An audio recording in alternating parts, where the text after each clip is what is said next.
La talasopolítica es el pensamiento estratégico que tiene que ver con los espacios acuáticos.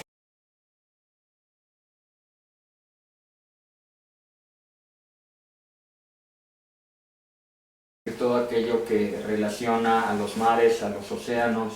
también a los cuerpos internos como son los ríos, como son los lagos. Podríamos decir que la talasopolítica es la visión especializada que, derivada de la geopolítica, pues le otorga un significado importante a todo lo relacionado con los cuerpos de agua, pero particularmente la relación que tiene esta con los asuntos del Estado, que tiene que ver con los asuntos de la política, que al final de cuentas es el poder. Entonces, la talasopolítica, que bueno, se compone de dos vocablos griegos, talasa, que tiene que ver agua, y política, que tiene que ver con los asuntos del Estado, no solamente tiende a estudiar o describir las características físicas de los espacios marítimos, sino sobre todo las relaciones, repito, que tiene con el Estado y el influjo que éstas ejercen, por ejemplo, sus riquezas minerales, sus riquezas vivas,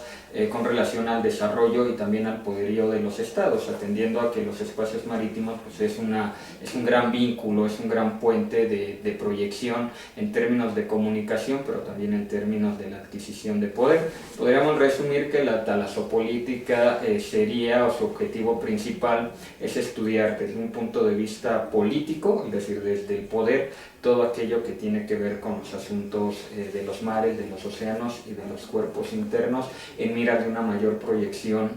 de los estados. La importancia de la talasopolítica de México es fundamental, atendiendo a que, bueno, en principio México forma parte, es uno de los 17 países que tienen esta connotación bioceánica. México tiene dos salidas importantes en términos marítimos, yo lo diría en términos de las dos más grandes cuencas a nivel mundial, que es por una parte la del Golfo Caribe, que lo vincula con el Atlántico, y por otra parte lo que es el Océano Pacífico, lo cual le permite tener relaciones políticas y comerciales con regiones que tienen, por ejemplo, con el Caribe, con el continente europeo, con el continente africano, eso por la parte del Atlántico, y por la parte del Pacífico con el gran mercado asiático, que hoy en día la cuenca del Pacífico pues representa 60% de su Producto Interno, el Producto Interno Bruto a nivel mundial. Entonces, para México históricamente pues, los mares, los océanos e inclusive los cuerpos de agua pues, han sido fundamentales. Desde los pueblos precolombinos, pues estos fueron una herramienta fundamental para el establecimiento y desarrollo de los primeros núcleos civilizatorios que se establecieron aquí en Mesoamérica, ¿no? Pensemos el caso, por ejemplo, de los puertos marítimos mayas, también las relaciones comerciales que establecieron pueblos, por ejemplo, los mexicas con pueblos sudamericanos que se proyectaron a través de lo que son los cuerpos internos, y esto pues bueno nos da una idea de la importancia que tuvieron estos cuerpos de agua para el desarrollo de estas primeras civilizaciones. Pero quizá la parte histórica en la que más proyección o utilización tuvieron los mares, los océanos, pues fue en el periodo precolombino, porque fue a través de la Nueva España, como epicentro del Imperio Español, que este último pues logra llegar a lo que es el gran mercado asiático, particularmente el gran mercado de la China, donde bueno, se adquirían todos estos productos que tienen que ver con la porcelana, las sedas, las especies, por ejemplo, del sudeste asiático, por mencionar. Digámoslo que el inicio de esta primera globalización que se logra una vez que se consume la vinculación o el viaje de circunnavegación a mediados del siglo XVI, pues establece un gran vínculo comercial entre las cuatro partes del mundo a través de lo que son los galeones, los famosos galeones, la nao de chino, también el galeón de Manila, que vendría siendo lo mismo, que vincularon pues, a través de puertos mexicanos, puerto de Acapulco con el puerto filipino, y a su vez pues, bueno, con los grandes espacios asiáticos, y por la parte de Veracruz con el mercado de Europa, vinculando este puerto mexicano con el puerto de Sevilla. Entonces, pues esto nos da una idea de esta connotación innata que tiene México, pues para vincularse con varias partes, yo diría con todas las partes del mundo, ¿no? Me atrevería a decir que a través de los mares México se puede conectar tanto con el espacio euroafricano como con el espacio asiático, y a través de lo que es el Golfo de México con la región de Norteamérica, de Centroamérica y por obvias razones con la región de Sudamérica. Históricamente, pues bueno, han existido importantes proyectos que miraron a través de la utilización de los mares para potencializar económica, comercial y políticamente a México. Hablamos hoy en día del proyecto transísmico, que bueno, es un proyecto importante para nuestro país, que ya desde la época colonial pues, se venía desarrollando con el virrey de Revillagigedo, pero que es con Porfirio Díaz donde se desarrolla por primera vez el establecimiento, se tienden las primeras líneas ferroviarias que vinculan a esta parte sur del país, particularmente los estados de Oaxaca y de Veracruz, para desarrollar un amplio comercio entre estos dos grandes mercados, el europeo y el asiático, a través de lo que es el Istmo de Tehuantepec, que bueno, tiene una anchura en promedio de 205 kilómetros, que bueno, fue fundamental para el desarrollo económico, no solamente de nuestro país, sino también para el de los Estados Unidos, en el entendido que muchos de los productos que provenían de la costa este de los Estados Unidos, para no darle la vuelta hasta lo que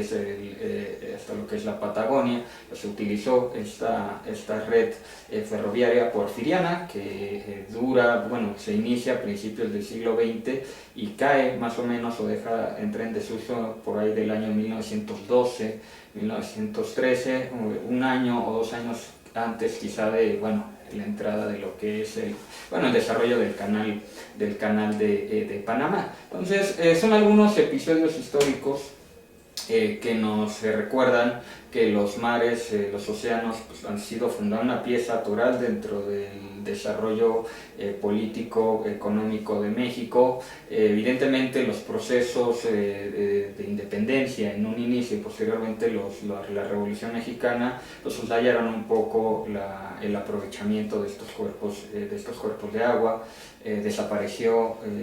la poca flota que se había creado al inicio de la época del México independiente, pero repito, hubo varios proyectos importantes por reactivar esta industria. El porfiriato fue uno de ellos. Más adelante, ya en épocas contemporáneas, el caso del proyecto de Ruiz Cortines del Salto al Mar, pues también iba con miras a desarrollar la marina mercante, a establecer estudios con respecto a nuestros espacios marítimos. Recuerden que en términos del derecho marítimo, México no solamente tiene el mar territorial o la zona contigua, sino también esta gran área de zona económica exclusiva. Estamos hablando de 200 millas, donde yace también la plataforma continental, donde todo lo que yace sobre y debajo de este espacio pues es susceptible de aprovecharse. Estamos hablando de riquezas minerales, estamos hablando de petróleo, las grandes pesquerías que sin duda alguna pues, son fundamentales para un país donde casi el 60% de su espacio terrestre pues es marítimo. Y con Ruiz Cortines pues, se trató de establecer una proyección, un desarrollo económico, político, con base en el aprovechamiento de lo que son los espacios marítimos. Lamentablemente, pues con los cambios de sexenio, algunas crisis de índole política a nivel interna, pues ha minado un poco el aprovechamiento de estos espacios. No obstante, pues la característica geográfica de México, ¿verdad? Su ubicación dentro del mapa a nivel mundial, pues es un claro ejemplo, es el reflejo de las potencialidades que nuestro país puede obtener, ¿verdad? Sobre todo atendiendo a que 17 estados de la República tienen salida al mar y que pueden ser fundamentales para su desarrollo. En el caso, por ejemplo, cito otro caso, el petróleo. La mayor parte de nuestras reservas de hidrocarburos se encuentran en el espacio marítimo, ¿no? En el Golfo de México concentra entre el 65 y 68% de nuestras reservas, en un mundo donde todavía este recurso es fundamental para desarrollar todo el movimiento movimiento del comercio y de la economía mundial, pues es fundamental. Y sobre todo una parte importante, no olvidar que el 90% del comercio a nivel mundial es marítimo, lo cual nos obliga, pues, a poner mayor atención al desarrollo de un sector tan fundamental como lo es el marítimo, que bueno, hablando en términos de infraestructura, pues estamos todavía rezagados con relación a otros países, a otras potencias, sobre todo aquel relativo al comercio marítimo de altura, porque bueno, ahí la participación de las empresas mexicanas es prácticamente inexistente. Más del 90% de este comercio de altura pues está en manos privadas, ¿no? Entonces es un llamado también para que los jóvenes, también los académicos, las instancias de gobierno comiencen a preocuparse y atender pues un área fundamental y que ha sido importante a lo largo de la historia de México, como lo son los espacios marítimos.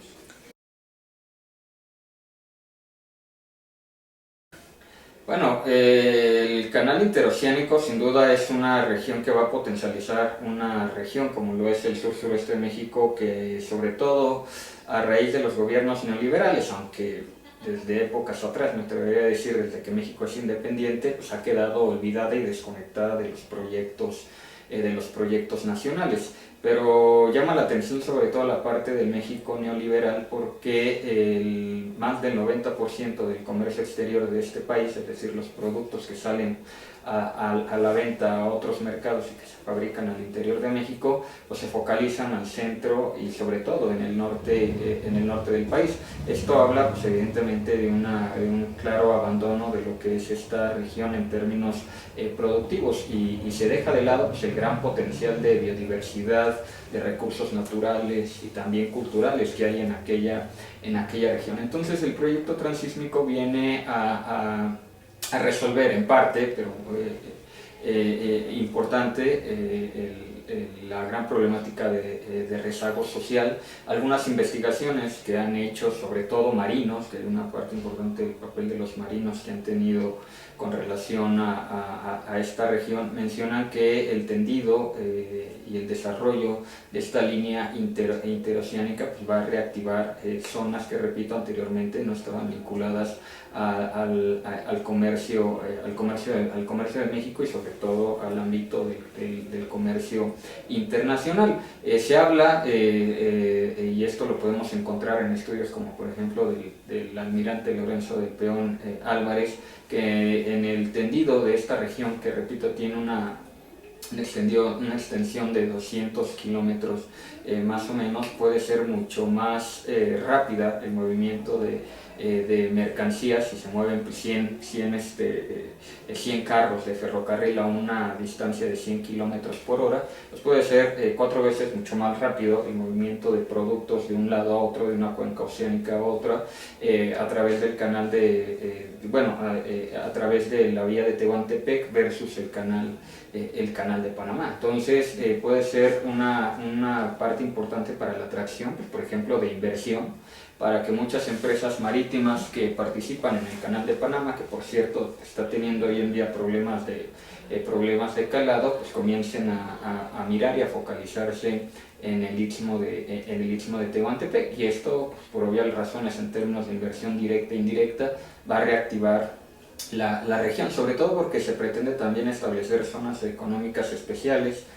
donde se van a establecer ciertos incentivos fiscales para que las empresas se coloquen en esta región, para establecer ciertos hubs logísticos o empresas de elaboración o de transformación de mercancías que dé salida a ambos océanos una gran cantidad de productos, lo cual sin duda alguna se pretende crear una gran cantidad de fuerza, de espacios de trabajo, y lo importante de ello es que no solamente canalizarlos a los jóvenes de aquella región, trabajadores de aquella parte de la República, sino también uno de los propósitos de este proyecto interoceánico es que mucha de la gente que proviene de Centroamérica y que tiene la idea de transitar por México para llegar a los Estados Unidos, se canalice también su fuerza de trabajo, se aproveche la mano de obra y con ello puedan mitigarse un poco estos problemas que hoy en día quejan a buena parte del hemisferio americano, como lo es la migración y sobre todo la cuestión de la seguridad. Entonces podríamos decir que el Istmo de Tehuantepec pues va a ser un buen contendiente, es un buen proyecto que va a competir, ¿verdad?, en toda su extensión con lo que son estos otros canales o pasos interoceánicos. A nivel de América, pues lo que es el canal de Panamá, pero también estamos hablando que puede establecer una competencia con el estrecho de Malaca, por ejemplo, por mencionar otro estrecho importante dentro del transporte marítimo internacional.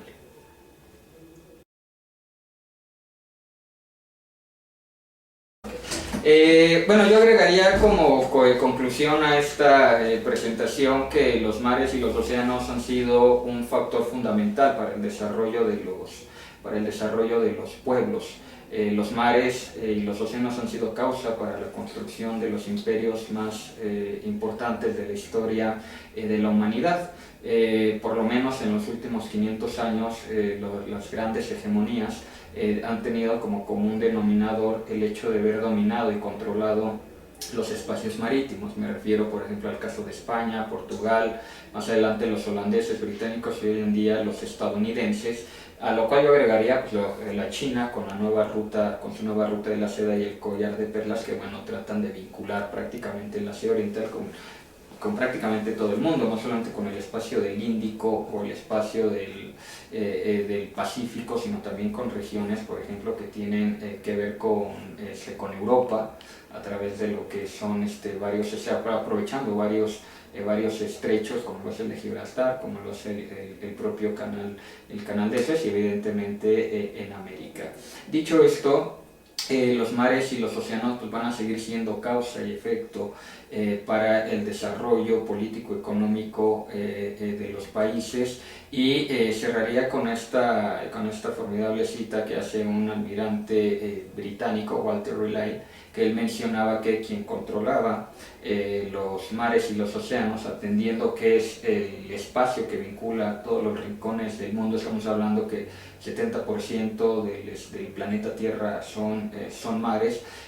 dominaría, ¿verdad? Quien domina este gran espacio, ¿verdad? Los mares, los océanos, pues domina el comercio mundial, que hoy en día el comercio mundial es 90%, se desarrolla 90% a través de lo que son los mares y de los océanos.